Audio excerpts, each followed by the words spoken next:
Hi guys, thanks for tuning in to another video episode on ForgottenWeapons.com. Today we're out taking a look at a model 1941 Johnson semi-auto rifle. These are real cool, very rare guns. Only about 35,000 of these were made. And a lot of people think they competed against the M1 Garand for use as the US Army's standard rifle, which isn't really actually the case. The M1 was adopted in 1936, which is the same year that Johnson really started working on this rifle.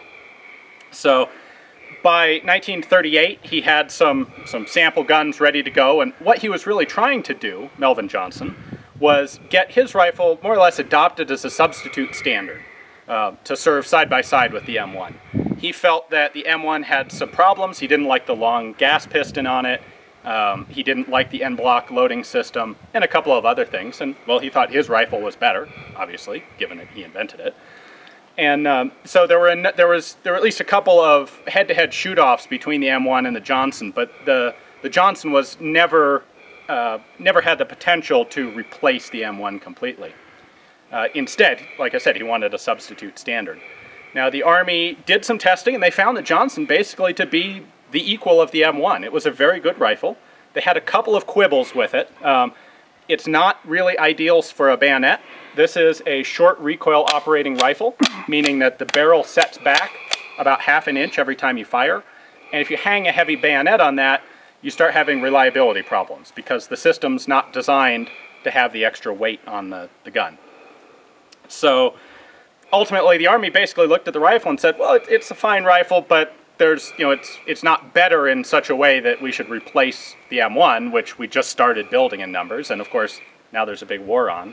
So Johnson went looking for other purchasers, and the one big purchaser he found was actually the Dutch government, which was in need of arms for their colonies in the South Pacific, and they bought about 30,000 Johnson rifles to be delivered. Unfortunately, most of the rifles hadn't actually been shipped by the time the Japanese invaded, and it was kind of a moot point. So you ended up with an awful lot of Johnson rifles that were sitting around, unable to be delivered. And at the same time, Johnson was developing a light machine gun version of this, which you may have seen. It feeds from a single stack box magazine on the side. And the Johnson light machine gun actually had a lot more going for it. The US Army didn't have a particularly good light machine gun at the time. The Johnson had a number of advantages. Primarily, it was very light in weight. It was a 12 to 14 pound light machine gun. Also, with its short recoil system, the barrel could be detached very quickly and easily, as on this rifle, which we'll show you in a minute. So the Army didn't necessarily need this, but the Marine Corps was actually equipping a couple battalions of para-Marines, airborne Marine Corps troops. And what they wanted was a light machine gun that could be easily carried on a parachute jump. Obviously, the Browning 1919 is not really convenient to jump out of an airplane with. The Johnson light machine gun, however, was half the weight. The barrel came off, so it packed into a nice, compact unit. And the Marine Corps thought they were great and officially adopted the Johnson light machine gun. Now, the plan was they were going to equip these guys, some of them with Johnson light machine guns and some with Rising submachine guns. Well, the Rising wasn't really all that popular at the time. It had a lot of things going against it. And at the same time, there are a bunch of these Johnson rifles sitting around that can't be delivered to the Dutch. So Johnson actually officially loaned 23 of these rifles to the Marine Corps for testing. They were never returned. The Marine Corps kept them. And although records are a bit scanty, it appears that the Marines, they loved the rifle, especially used in conjunction with the light machine gun. And so here are all these rifles sitting on the dock going nowhere, and they just kind of went over and liberated them. And as a result, Johnson semi-auto rifles saw use in the Pacific, primarily on Bougainville and a couple of other small islands. And there are a few instances of them being used elsewhere, but the main use was with those Marine para-battalions. Now, the M1941 designation on this rifle, a lot of people think that's a United States designation. It's actually not. That was the designation for the Dutch contract guns. That's where that comes from. And really, it's a very nice rifle. A lot of them ended up destroyed in the Pacific, so they're a pretty rare gun today, and we're real happy to be able to take a look at this one. So let's look at a couple of the mechanical aspects of the rifle. First of all, as I pointed out earlier, we have this moving barrel. It's a short recoil system, meaning that when you fire, the barrel and the bolt stay locked together and travel back about a half an inch. At this point, when the barrel's fully rearward, the bolt unlocks, and then the barrel stops, the barrel goes back forward, and the bolt continues traveling backwards, ejects the empty case, loads a new case. The bolt, as you'll see in a moment, looks very much like an AR-15 bolt. It's an 8-lug, short travel of rotation locking system. Johnson actually did go on to work with Stoner in some other projects. He did. And this is definitely where the bolt on the AR-15 originally came from. Now the magazine on the Johnson looks pretty funky. It is a rotary 10-round capacity magazine. It has a stripper clip guide here. Load it up with 2 5-round stripper clips. And one of the other cool things, you can then load it with individual cartridges as well. The very first test models of the Johnson rifle actually used a box magazine. It was a modified BAR mag. And during testing, those had some problems. And there were, magazines are easy to damage. Obviously, the government at the time wasn't looking for a magazine-fed standard issue infantry rifle because they had the clips in the M1. So Johnson got the idea to do a rotary magazine like this and ran with it. And that's what all the production guns ended up using. Go ahead and feed this in with a stripper clip. Maybe.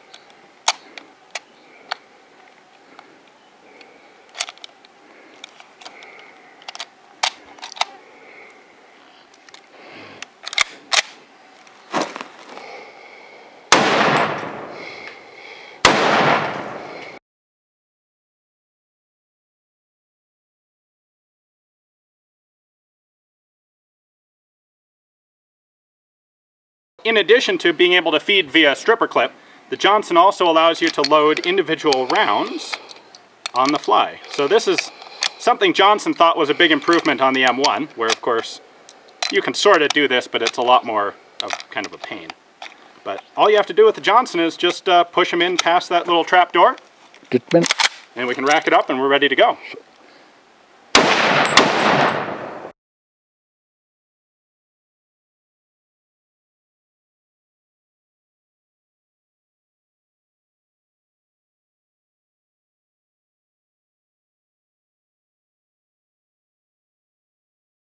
Alright, so we're going to do a little bit of field stripping on the Johnson now. It actually wasn't designed to have hardly anything done to it at all in the field. That was one of Johnson's ideas, was that basically the infantryman should be able to take the barrel out and that's it. Anything else, it should go back to an armorer to be worked on. So I do also want to point out this is a pretty early Johnson. It's in the first series that was built. So there are a couple features of it. It doesn't have a bayonet lug, which is a feature that was added a little bit later on. It also doesn't have any option for a hold open, automatic or manual. And let's see. So anyway, it's a short recoil mechanism, which means the barrel's moving, which kind of clues you in that the beginning of the disassembly is taking out the barrel. There is a little teeny button inside this hole. It kind of looks like a screw, except if you look close you realize it's not a screw at all. So that allows this lever in here to come out, and that lever is what locks the barrel in place. So to disassemble it, we're going to take a cartridge case, we're going to pop that button, and that then releases this lever.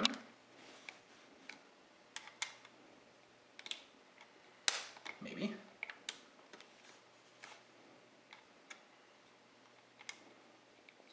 There we go.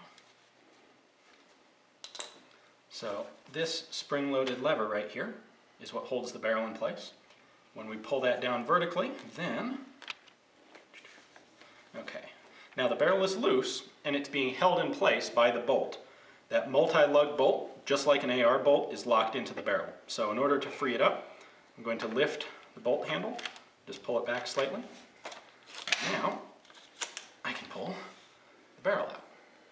So that is all of the disassembly that's intended to be possible on the Johnson when you're in the field. If we look at the back of the barrel assembly here, you can see that it has a broached set of cuts for those multiple locking lugs, just like an AR-15 would have. Like I said, this locking system is what Stoner used in the AR-15. He just changed it from a recoil-operated system to a kind of cool impingement / gas piston system. So that's it. To clean the rifle, you scrub out the barrel from here, then to put it back together, pretty easy. Go ahead and line it up, slide the barrel back in. It's got a nice tight fit in the barrel jacket there. Maybe, there we go. And there it is. All assembled and ready to go. Now, a couple things we noted while we were out shooting. We did have a couple malfunctions that we didn't get on tape.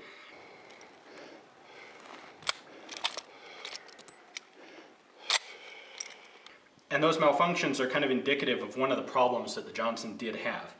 And that is, with this rotary magazine, you can't pull a magazine out if you have a malfunction. So there's no way to get your hands up from the bottom of the action.